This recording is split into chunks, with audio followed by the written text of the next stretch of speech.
오늘 이 거룩한 주일, 특별히 성탄주일에 주의 전에 나오신 여러분들 위해 하나님의 크신 은혜와 복이 임하시기를 주의 이름으로 축원합니다. 오늘 여러분과 함께 나눌 말씀은 하나님의 사이즈로, 하나님의 크기로 삽시다 라는 제목입니다. 오늘 성탄주일에 좀 무시무시한 이야기로 말씀을 시작할까 합니다. 무슨 이야기를 하려는가 하면 권력에 대한 이야기입니다. 요즘 핫 이슈는 권력인 것 같습니다. 남한은 남한대로 대통령 선거 때 중립을 지켜야 될 국가 권력인 국정원이 대통령 선거에 개입을 했다느니 또는 아니라느니 하며 온 나라가 시끄럽습니다. 또 북한의 권력 움직임은 남한보다 훨씬 더 무시무시합니다. 김정은이 권력 2인자였던 자기 고모부 장성택을 기관총으로 총살시켰다는 뉴스를 우리는 아주 귀가 따갑도록 듣고 있습니다. 도대체 권력이 무엇이길래 고모부를 총으로, 그것도 기관총으로 난사하면서까지 그렇게 죽여야 했을까요? 사실 우리는 이미 사극을 통해서 인간이 권력 앞에서는 아버지 아들까지도 죽이고 죽는 싸움을 벌인다는 것을 우리는 알고 있습니다. 그만큼 여러분 권력이 매력이 있다는 것이겠죠. 왜 이 권력 이야기로 말씀을 시작하는가 하면 성탄절의 모든 주제들이 바로 이 권력에 대한 관심을 공통으로 지니고 있기 때문입니다. 권력을 다른 말로 하면 파워 또는 권능이라고 말할 수도 있을 것입니다. 하나님의 아들이 이 땅에 오신 날은 다른 말로 하면 하늘의 권능이 이 땅에 임한 날이기 때문입니다.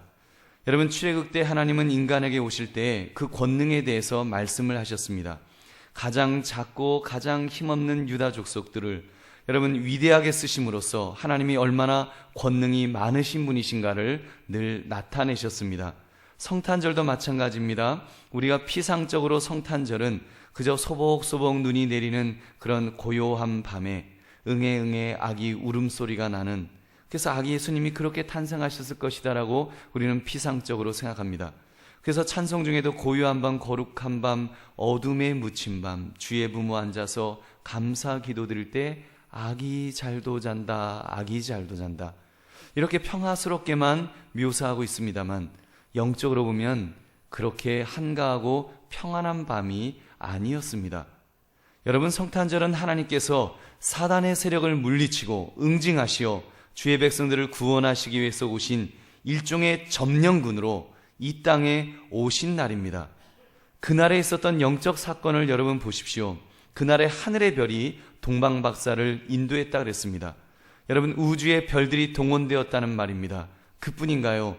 그 소식을 전하기 위해서 천사장 가브리엘이 앞장섰으며 수많은 천군이 그 천사들과 함께 목자들에게 나타나서 그 아들의 위대하심을 이렇게 찬양했습니다. 누가복음 2장 14절을 보니까 지극히 높은 곳에서는 하나님께 영광이요 땅에서는 하나님이 기뻐하시는 사람들 중에 평화로다 하니라. 아멘.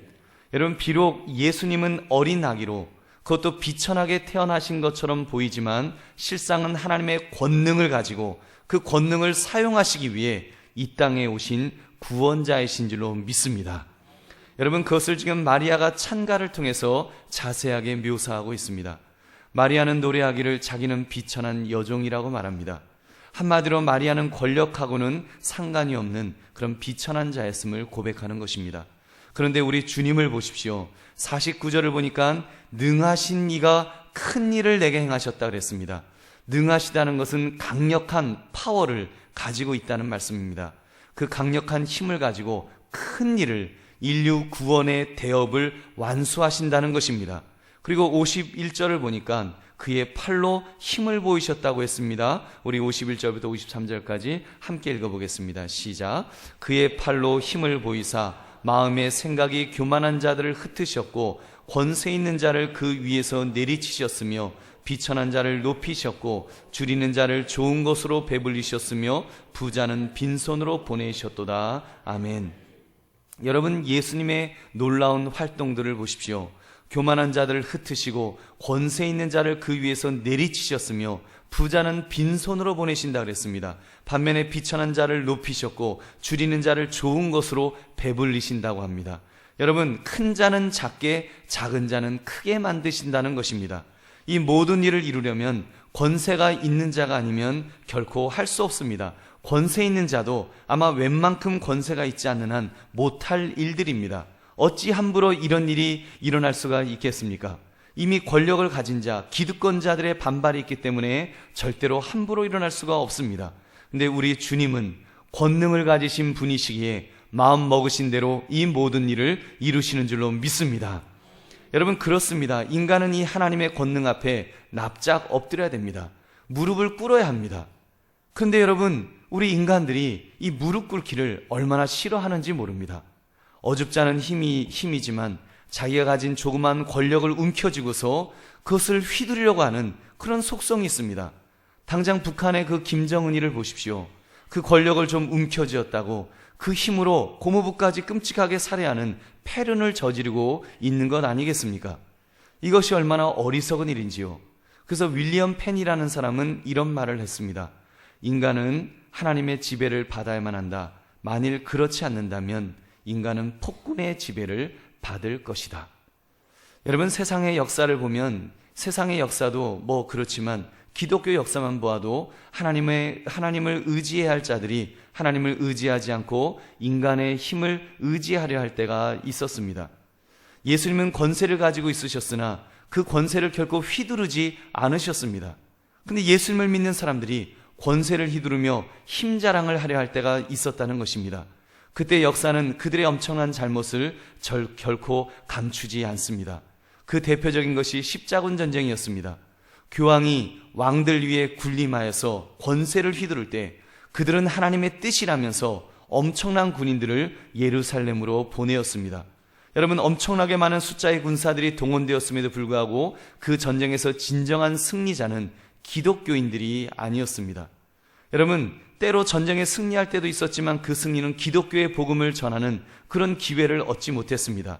기독교가 얼마나 잔인하고 포악한지를 드러내는, 영적으로 보면 오히려 전도의 문을 막아버리는 그런 계기를 가지게 되었습니다. 이슬람이 왜 기독교인들을 이렇게 미워하게 되었는지요? 그 뿌리를 보면 십자군 전쟁 때였음을 우리가 알 수가 있습니다. 그 이전에는 그래도 같은 구약 성경을 쓰며 또 유학 사회, 그 유대 사회에서 같이 배척받는 입장이라서 그래도 구약의 그 아브라함까지는 그래도 자기들하고 같은 조상이라고 동병상련의 이런 마음으로 그래도 친하게 지내었습니다. 근데 십자군 전쟁으로 인해서 수없이 무고한 이슬람 교도들이 학살됨으로써 서로 씻을 수 없는 원한을 사게 되었던 것입니다. 여러분, 이런 역사는 19세기 말엽에도 마찬가지였습니다.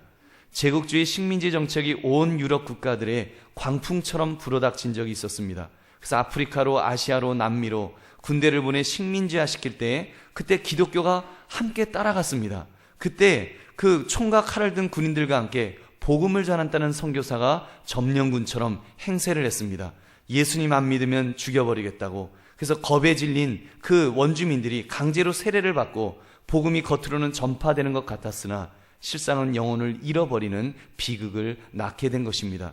결국 지금 우리가 선교사를 파송하는 대부분의 나라들, 기독교 아니면 천주교를 거의 국교처럼 믿고 있습니다만 그럼에도 불구하고 다시 복음을 듣지 않으면 안 될 정도로 영적으로 보면 바닥까지 내려가 있는 것입니다. 하나님 사이즈를 붙들지 못하고 인간의 크기로 나가려고 했던 대표적인 그런 실패 사례가 아닌가 생각합니다. 여러분, 그러므로 우리는 오늘 말씀을 통해서 중대한 사실을 깨달아야 합니다. 그리스도의 권세는 세상의 권세와 다르다는 것입니다. 여러분, 하나님의 권세는 세상의 권세와 분명히 다릅니다. 그리스도의 권세를 세상의 권세로 알아서 세상 권력으로 휘두르고 세상 힘을 의지하여 무엇을 하려고 한다면 그것은 대단한 잘못을 저지르는 것입니다. 이 욕심에 빠지면 진정으로 광대하신 하나님의 사이즈를, 하나님의 크기를, 하나님의 그 광대하심을 결코 경험할 수가 없습니다. 째째하게 인간의 사이즈에 머물러서 마치 그것이 세상을 거머쥔 것인 양 착각하는 어리석은 인생만 살게 될 것입니다. 예수님이 이 땅에 오시면서 권능이 있으시되 그것을 세상 권력으로 휘두르려고 하지 않으셨습니다. 엄밀히 말하면 예수님의 힘은 세상의 힘과는 분명히 다른 것입니다. 만약 예수님의 힘이 세상적인 힘과 같은 것이었다면 기왕 이 땅에 오실 때 좀 이렇게 폼나게 오지 않으셨겠습니까? 왕궁에서 태어나지 않으셨겠습니까? 저 부처처럼 천상천하 유아독전 이렇게 말하면서 왕자님쯤으로 태어나셨다면 얼마나 폼이 나셨겠습니까? 헤롯 왕에게 쫓기는 신세 대신에 처음부터 로마 황제의 아들로 태어나셨더라면 헤롯 왕의 경배를 받으시면서 얼마나 멋지게 사역을 하셨을까요? 기왕이면 큰 군대를 모으실 수 있도록 백부장들이 이렇게 회심할 때마다 나를 따르라, 나를 따르라, 내 부하가 되어라. 그렇게 하셨다면 군단을 이루어서 감히 여러분 이렇게 다른 사람들이 십자가를 지게 하는 그런 일은 일어나지 않았을 것입니다. 당을 지어서 정치력을 키우셨다면 바리새인, 제사장, 사두개인들이 어떻게 함부로 예수님을 흔들려 했겠습니까? 근데 우리 예수님을 보니까 참 기가 막힌 모습으로 사셨습니다. 제법 그래도 남자만 5,000명, 한 2만 명 정도를 보리떡 5개와 물고기 2마리로 이렇게 먹이시는 기적도 베푸시는가 했는데 남은 걸 보니까 남은 게 없었습니다. 겨우 12강줄이 그 부스러기 떡 조각만 남았습니다. 그까짓 건 뭐에 쓰겠습니까? 여러분, 그 겨우 하신다는 말씀이 인자는 머리 둘 것이 없다. 한마디로 노숙자나 마찬가지다, 이런 청승맞은 이야기를 하셨습니다. 카리스마 있는 지도자가 할 수 있는 말은 결코 아니지요. 예수님은 채신머리 없이 스승이면 좀 스승답게 채통을 지키셔야 했는데 허리에 수건을 동이시고 제자들의 그 더러운 발을 씻기시겠다고 그 무릎을 꿇고 고개를 숙이시고 그 더러운 발을 씻어주셨습니다. 이게 말이 됩니까? 더군다나 이 부자들이 큰 돈을 헌금할 때는 본체도 안 하시다가 저 꾀죄죄한 과부가 동전 2입을 딸랑딸랑 넣으니까 제일 많이 냈다, 귀하다 하시면서 그렇게 그 거렁뱅이 같은 과부를 축혀 세우시니 그 어떤 권력자가 예수님 편에 있고 싶어 했겠습니까? 여러분, 이런 일이 가당키나 한 일입니까? 오죽 실망이 되었으면 여러분, 그 가룟 유다가, 예수님의 제자였던 가룟 유다가 자기 스승을 팔아먹기까지 했겠습니까? 애초에 마국간에 태어나셨을 때, 애초에 성탄절 이 마국간에 태어나셨을 때 그때 알아봤어야 하지 않았겠습니까? 결국 십자가 위에 달려서 양손 양발에 못이 박히시고 머리에 가시관 쓰시고 허리에 창을 받으시면서 그렇게 약한 모습으로 예수님은 죽으셨습니다. 권력과는 전혀 다른 방향으로 사셨던 분이 바로 우리 예수님이라는 사실입니다. 그런데 여러분, 사람들은 어떻습니까? 조금 전에 말씀드린 대로 기독교인들조차도 그 예수님처럼 살려고 하기보다는 세상적인 권세를 소유하려고 혈안이 되어 있습니다. 중세의 교회들을 보면 교회들조차도 첨탑을 높게 세우면서 하늘 끝까지 올려서 성당을 짓기 위해 몇백 년의 세월을 동안 그 아름다운 성전을 지으려고 어마어마한 돈을 부어 넣었습니다. 그러다가 돈이 부족하니까 성경에도 없는 면죄부를 만들어서 돈을 걷어들였습니다.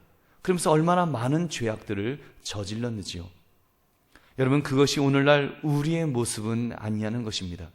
그리고 안타깝게도 오늘날 우리 한국교회가 혹시 그 길을 따라가는, 그래서 세상의 몸집을 불리려고 하고 세상적인 어떤 그런 영광을 추구하려고 하는 그런 모습이 우리 교회에는, 한국 교회에는 없는지, 또 우리 자신들의 마음속에는 없는지 여러분 심각하게 질문해 보자는 것입니다. 사랑하는 성도들이여, 우리는 오늘 말씀을 통해서 예수 그리스도의 손에 있는, 여러분, 권세를 우리가 붙들어야 된다면 예수님이 가진 진정한 권세를 사모하시기를 주의 이름으로 축원합니다. 여러분, 예수님의 사이즈, 예수님의 크기 말입니다. 예수님의 권세는 참 보잘것없는 권세처럼 보였으나 그 결과는 정반대였습니다. 이 세상 하늘에 나는 새도 떨어뜨린다는 그런 권세가들, 그런 인물들, 예수님 당시에 있었던 황제들, 왕들, 총독들, 그런 사람들, 모든 사람들이 기억에서 잊혀져 갔습니다. 고작해야 빌라도 총독은 예수님을 십자가에 못 박아 죽인 사람이라는 오명으로 우리에게 기억되어질 뿐입니다. 그런데 우리 예수님은 시간이 지날수록 그의 영향력이 점점 커져만 가고 있습니다. 불과 100여 년 전에는 예수의 예자도 알지 못했던 조선 땅이었는데 이제 대한민국으로 바뀐 이 시점에서는 수백만 명의 사람들이, 아니 1,000만 명의 기독교인들이 여러분 예수님을 찬양하며 예배드리는 줄로 믿습니다. 그리고 여러분, 수많은 전 세계를 향해서 선교사를 파송하며 예수를 증거하는 예수의 증인들이 지금 되었습니다. 예수님은 승리하셨습니다. 예수님은 십자가의 죽음을 통해서 오히려 사망 권세까지도 이기셨습니다. 약속하신 대로 사흘 만에 부활하심으로 사망 권세를 깨치심으로 부활의 첫 열매가 되어 주셨습니다. 여러분, 이제는 승천하셨지만 내가 다시 올 것이다. 재림의 주님으로 오심하라고 두 번째 오시는 날도 약속해 주고 계십니다.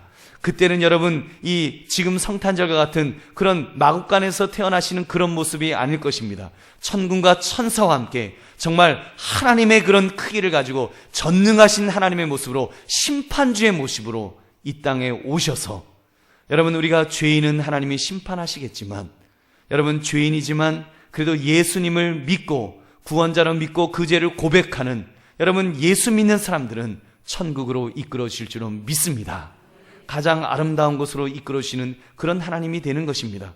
그러므로 우리는 그 예수 그리스도만을 붙들어야 합니다.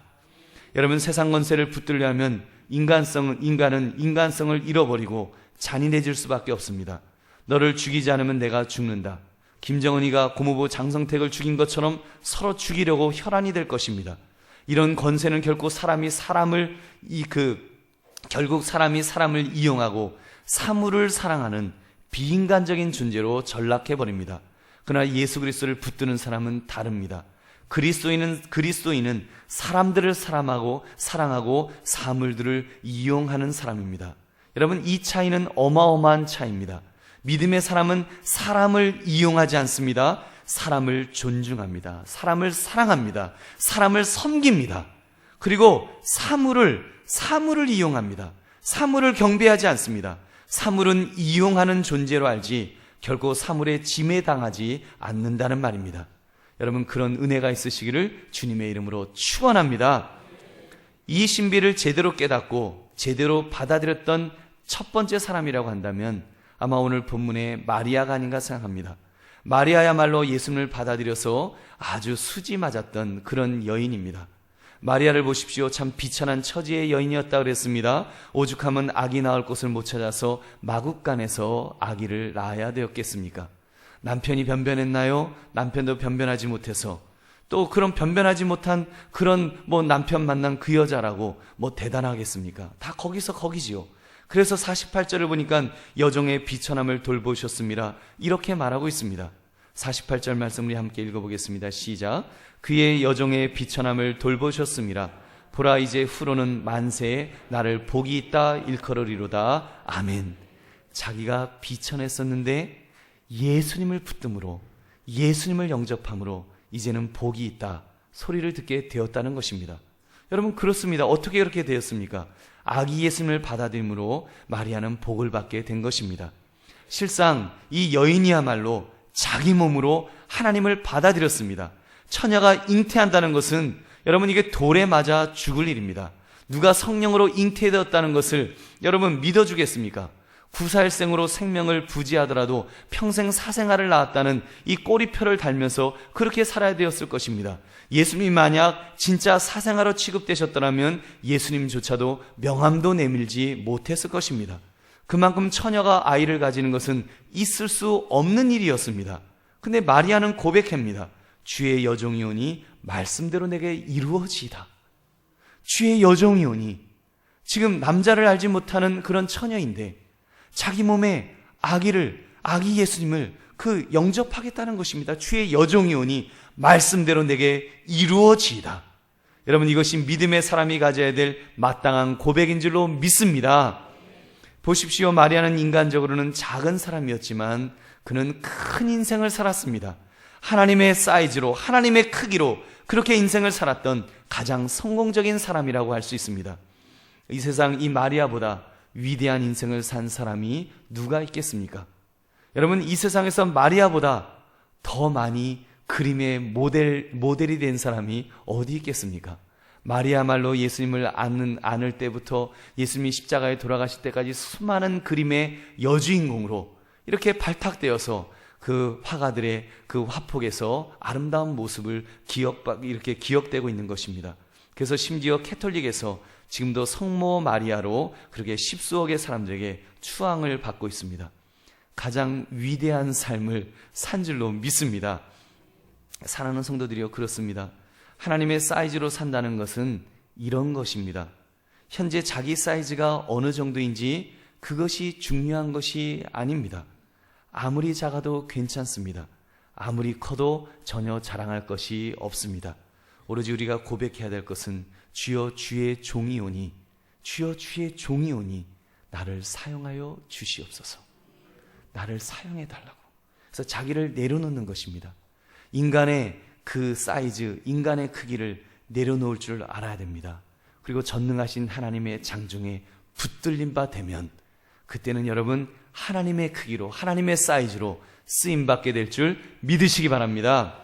사랑하는 성도들이여, 여러분 중에 나는 가난하다, 나는 작다, 나는 못 배웠다, 나는 늙었다, 이제는 쓸모가 없다, 나는 자기 자신이 너무너무 작게만 여겨져서 이제는 내가 먼지 같다라고 느껴지는 분은 안 계실런지요? 여러분, 내가 오늘 하루밖에 살 수 없어도 괜찮습니다. 그것이 중요한 것이 아닙니다. 이 시간 내가 하나님께 내 자신을 내려놓아서 그 나의 크기를, 인간의 크기를 내려놓는 것부터 시작하는 것, 이것이 중요한 줄로 믿습니다. 나를 내려놓으십시오. 그렇게 고백하십시오. 그래요, 하나님, 나는 가난합니다. 하나님, 나는 많이 배우지 못했습니다. 나는 나이가 너무 많습니다. 그러나 나는 가난하지만, 나는 약하지만 그래도 하나님의 뜻대로 살고 싶습니다. 그 마음이 중요한 거예요. 하나님 앞에 그 마음을 드리는 거예요. 내 능력을 드리는 것이 아니라 나를 드리는 것입니다. 내 마음을 드리는 것입니다. 하나님, 나는 가난하지만 그래도 남을 돕고 싶습니다. 하나님, 나는 작지만 남을 섬기고 싶습니다. 나는 약하지만 나는 다른 사람을 돌보기를 원합니다. 그렇게 나를 드릴 때 하나님이 쓰시는 것입니다. 성경을 보니까 대부분의 인물들, 성경의 인물들은 다 그런 사람들이었습니다. 자기가 잘났다고, 자기가 위대하다고, 자기가 유능하다고 그때 무엇을 많이 소유했기 때문에 그때 하나님이 야, 너 덕 좀 보자. 그리고 쓰시는 경우는 뭐 없는 것 같습니다. 정말 보잘것없고 가진 것 없는 사람이 얼마나 많이 쓰임을 받고 있는지요. 그제 금요기도회 때 말씀드렸던 인물 기드온과 같은 사람, 참 그 집안부터 하니 그 집안에서조차도 참 작은 사람이었습니다. 자기는 보잘것없는 존재라고, 자기 가족을 돌볼 수도 없는 그런 약한 사람인데 자기가 어떻게 이스라엘 백성들을 구원할 수 있느냐고 그렇게 하나님 앞에 항변했던 사람입니다. 근데 하나님의 장중에 붙들린 바 되니까 위대한 사사가 된 줄로 믿습니다.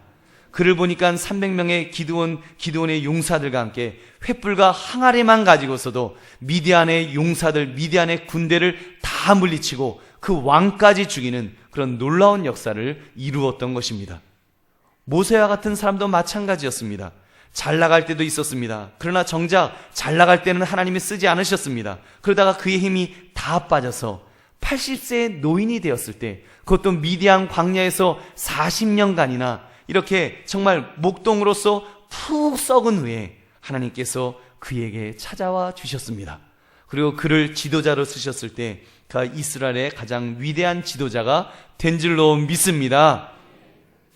여러분, 반대의 경우도 계실 것입니다.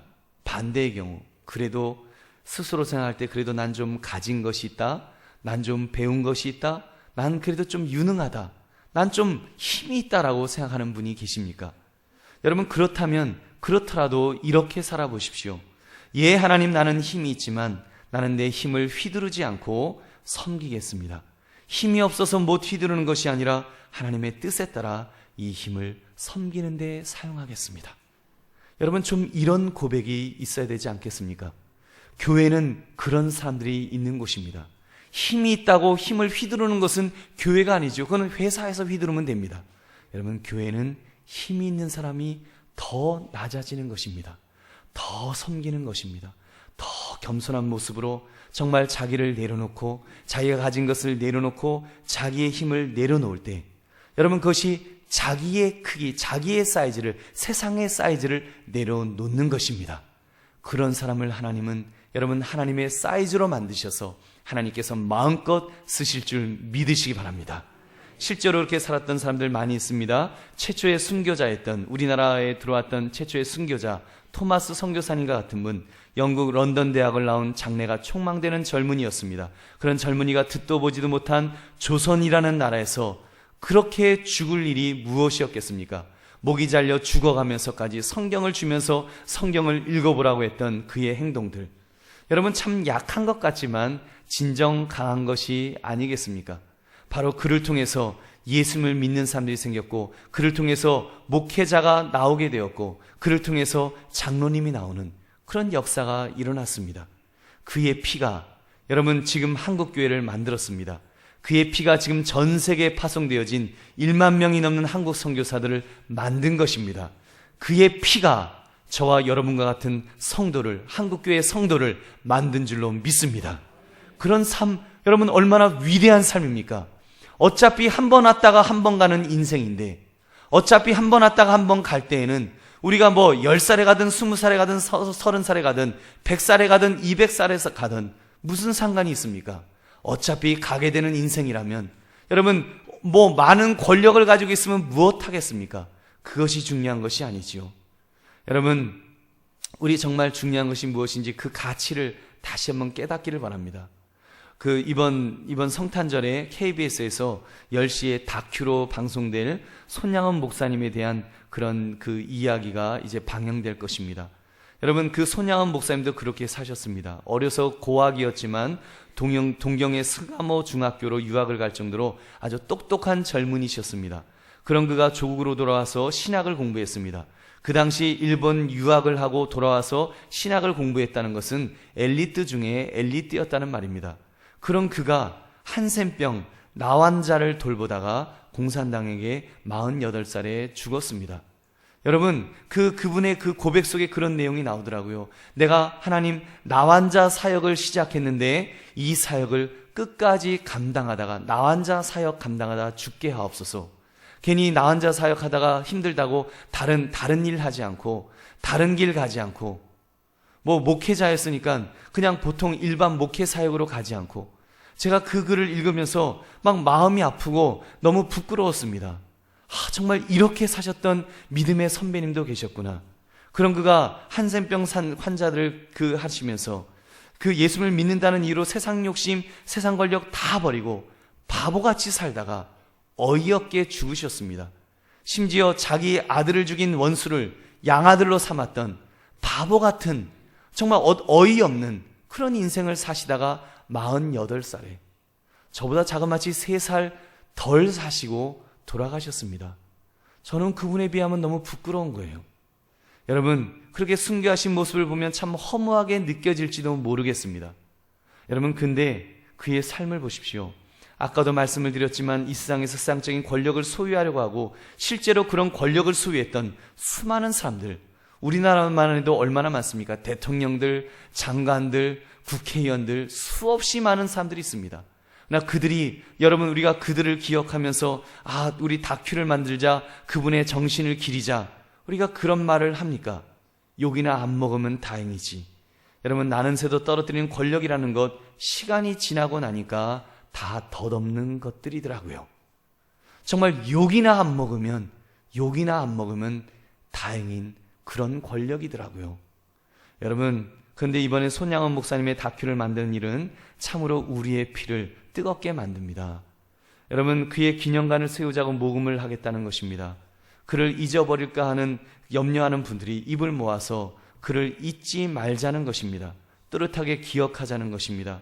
그가 살았던 발자취를 보면서 지금 이 시대에 우리도 그렇게 좀 살아보자고, 그를 기억하면서 그렇게 살아보자고, 그의 정신대로 살아보자고 그런 이야기를 만들고 있습니다.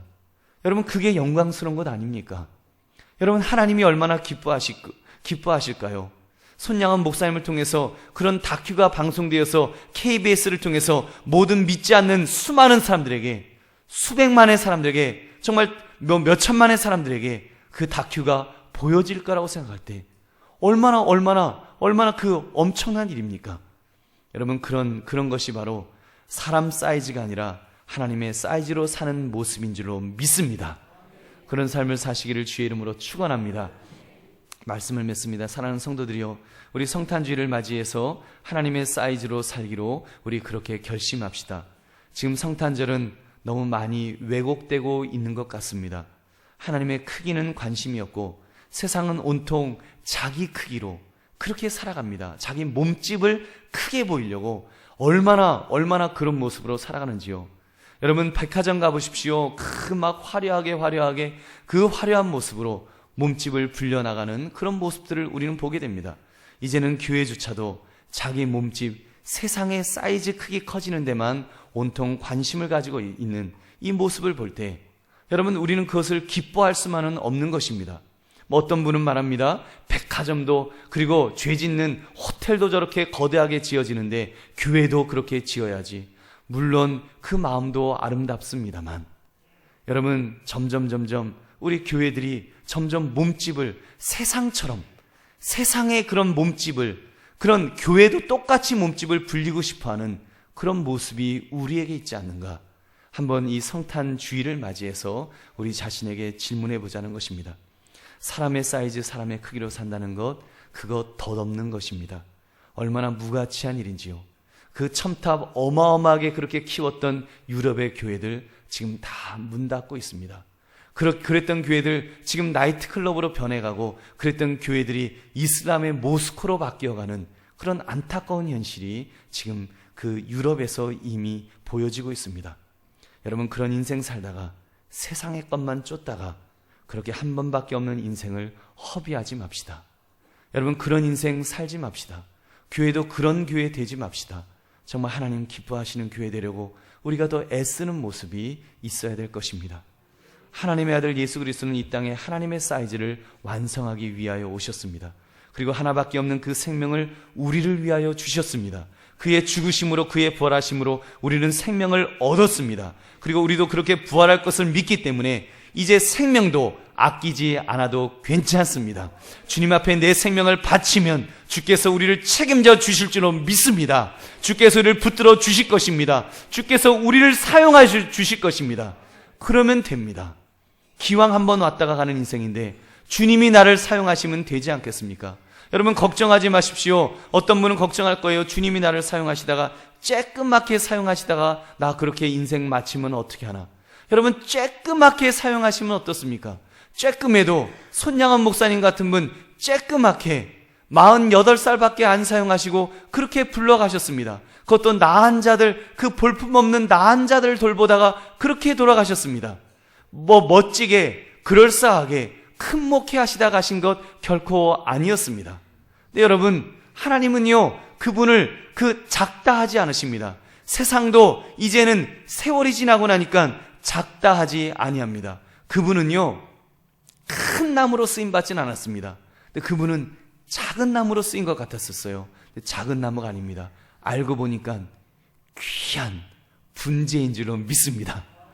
분재는 작을수록 귀합니다. 분재인데요 정말 정교하게 거목보다 더 아름다운 모습을 다 갖추고 있는 아름다운 모습의 분재로 하나님이 그렇게 쓰셨더라고요. 그러니까 나중에 보니까 그 분재를 귀하다 하고 그 분재가 귀하다 하면서 이제는 KBS에서 그거를 다큐로 만들 정도로 여러분 그렇게 인정받는, KBS에서 인정받는 것이 중요한 것이 아니라 하늘에서 우리 하나님은 가장 위대한 인물로 인정해 주실 줄로 믿습니다. 또 그분을 통해서 그 다큐를 통해서 많은 사람들에게 그리스도의 사랑이 증거되고 또 교회로 참으로 전도되는 역사가 분명히 일어날 줄로 믿습니다. 얼마나 위대한 삶입니까? 여러분 우리 이 세상의 기준으로는 작지만 하나님의 기준으로 큰 인생을 살 수 있다면 그것이 가치 있는 인생인 줄로 믿습니다. 하나님의 사이즈는 그런 것입니다. 작아도 작은 것이 아니요 그것이 위대한 것입니다.